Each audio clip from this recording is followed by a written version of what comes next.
Good day, ma'am and sir. My name is Zinaida Biinyong, 35 years old, separated.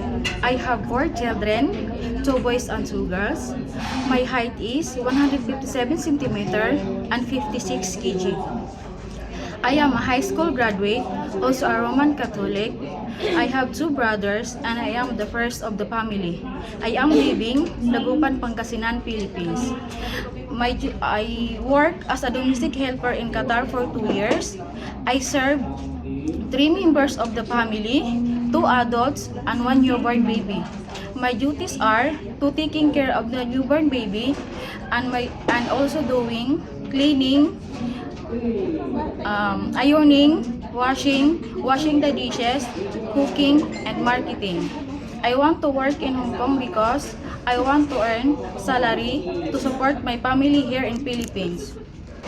I am also willing to cook a Chinese food and I am willing to learn